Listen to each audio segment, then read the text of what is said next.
it going? Happy 4th of July. So in today's video, I want to show you how to make a really fun 4th of July inspired miniature garden. I tried to choose all colors that were kind of red, white, and blue themed, and then I made a couple of things that I think that you might be interested in. First off, this cute little banner right here, which could be tailored to any holiday or birthday or whatever. You could just change up colors and just, change up the text and just tailor it to whatever event you've got going on. And I think it's super, super cute and it's very easy to make.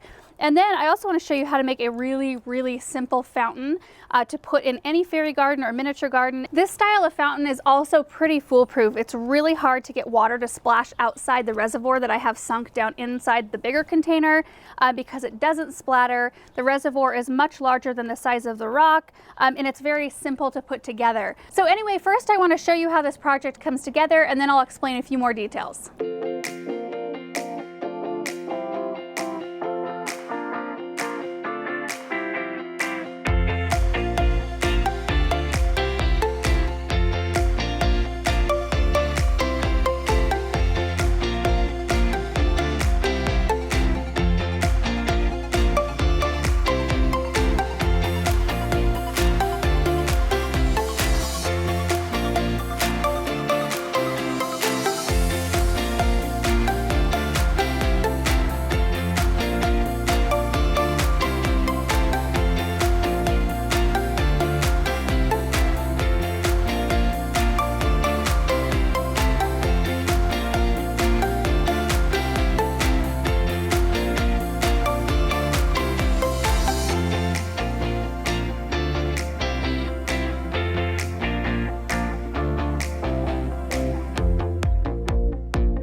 Happy 4th of July. So I'm hoping that all made sense, seeing it all come together, but I thought I would reiterate a few details both about the plants and about the fountain, because it seems like when I use a lot of plants in an arrangement, there are questions about how they're going to grow, their compatibility, and all those sorts of things, as well as fountains inside pots. I get questions like, do you need to hook up a hose and have a hose run into it all the time?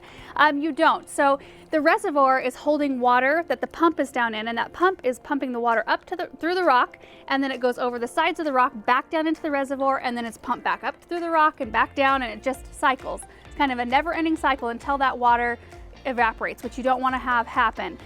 With fountains that splatter, you have to fill them a lot more often. This one doesn't splatter, so I would say that you would need to check it. I don't know, I like to put my eyes on everything once a day, but maybe every other day, since the reservoir isn't very big and it is filled with rocks too to keep everything in place. There really isn't a ton of water in there, so I would probably check it at least every other day or so, and then fill that reservoir just to the top. And it won't leak out if you're not, unless you pour way too much water in it, it won't leak out and water your other plants. But you do have to water these other plants separately from the fountain. So all of the things that I used in here are dwarf varieties. So right here we have Arctic Fire Dianthus, which you can see it's a really petite plant. This is a perennial. I thought that these little flowers were so perfect for 4th of July. They look like little fireworks right there, the white with the red centers. And I thought that was just a really sweet one. And everything in here is, well, of course, evergreen and perennial. Right here we have a beautiful dwarf evergreen. This is called Stoneham Chamaecyparis. Its 10-year size is 8 inches tall by 6 inches wide. So this is a perfect type of evergreen to use in an arrangement like this because it does not need very much room at all. Grows very slow, and it's just a perfect accent. The next evergreen here is a dwarf Mugo pine. Now this one won't stay this size forever. This is actually an upright seedling here. They grow about 2 inches per year, so I still thought it was a good choice for an arrangement like this because I never intend on getting years and years and years out of something like this. I put them together maybe for the season, maybe up to a year if it's a succulent arrangement, and then I usually deconstruct them. I move plants around, give them a little bit more space to grow, and I enjoy doing that. The next one here is a green globe cedar, and I love the shape of it, love the texture. And this one grows, I think, about 8 inches tall, but maybe 10 to 12 inches wide at 10 years. And so this is another great, really small evergreen. And then here again is another Arctic Fire Dianthus. In the little vase here, this is actually a real bouquet. This is, boy, it's a type of baby's breath perennial that I have planted out in the garden.